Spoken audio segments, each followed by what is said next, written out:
आज हम बात करेंगे नॉन वर्बल कम्युनिकेशन की, मतलब उस छिपी हुई भाषा की जिसे हम सब बोलते तो हैं पर अक्सर सुनना भूल जाते हैं। ये हम सब ने महसूस किया है ना। वो एक अजीब सी फीलिंग जब किसी की बातें कुछ और कह रही हों, लेकिन अंदर से लगता है कि नहीं, मामला कुछ और है। असल में यही वो एहसास है जो हमें बताता है कि शब्दों के पीछे भी एक पूरी बातचीत चल रही होती है। सच तो ये है कि एक पूरी की पूरी खामोश भाषा है जिसे हमारा शरीर हर पल बोलता है। और आज हम एक किताब की समीक्षा के जरिए ये जानने की कोशिश करेंगे कि इस पावरफुल भाषा को कैसे सुना और समझा जाए। तो चलिए इस टॉपिक में थोड़ा और गहरा उतरते हैं। सबसे पहले बात करते हैं अनकही बातचीत की, मतलब वो गैप जो हमारे कहे गए शब्दों और हमारे असली मैसेज के बीच होता है।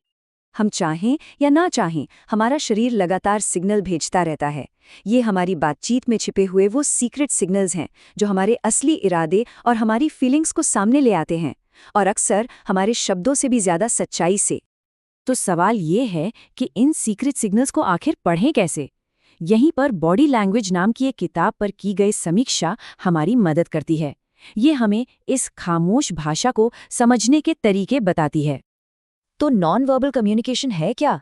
जैसा कि किताब में समझाया गया है, ये वो तरीका है जिससे हमारे हाव भाव, हमारे चेहरे के एक्सप्रेशन और हमारे बैठने या खड़े होने का तरीका हमारे असली विचारों और भावनाओं को दुनिया के सामने रख देता है।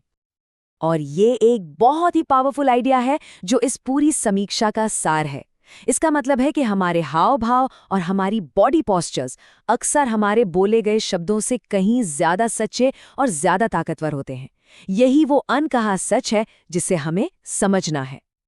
और ये किताब सिर्फ थ्योरी की बातें नहीं करती। समीक्षा इस बात पर जोर देती है कि ये इस साइंस के लिए एक प्रैक्टिकल गाइड है, मतलब एक ऐसा टूल जिसे कोई भी इस स्किल को सीखने के लिए इस्तेमाल कर सकता है।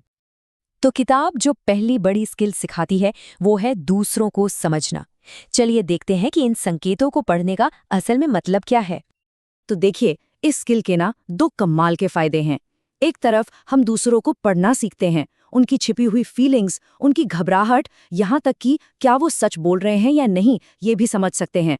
और दूसरी तरफ हम खुद को बेहतर तरीके से पेश कर पाते हैं, एक मजबूत इंप्रेशन बनाना, कॉन्फिडेंस दिखाना और लोगों का भरोसा जीतना। और मजे की बात यह है कि ये दोनों चीजें एक दूसरे से जुड़ी हुई हैं। और इसका राज ना बहुत छोटी छोटी हरकतों में छिपा है, जैसे हाथ मिलाने का तरीका। क्या वो मजबूत और आत्मविश्वास से भरा है या फिर ढीला ढाला और अनिश्चित? कोई कैसे आंखें मिलाता है या कुर्सी पर कैसे बैठता है? ये सारी छोटी छोटी बातें आत्मविश्वास, घबराहट या ईमानदारी के बारे में बहुत कुछ बता जाती हैं। अब हम आते हैं दूसरी बड़ी स्किल पर, अपनी खुद की बॉडी लैंग्वेज पर कंट्रोल पाना, क्योंकि ये सिर्फ दूसरों को पढ़ने के बारे में नहीं है। सबसे जरूरी बात यही है कि ये ज्ञान खुद को सुधारने के लिए भी है।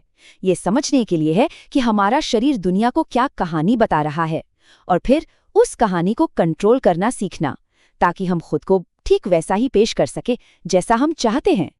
और जब कोई अपनी बॉडी लैंग्वेज पर कंट्रोल कर लेता है तो उसका असर बहुत गहरा होता है।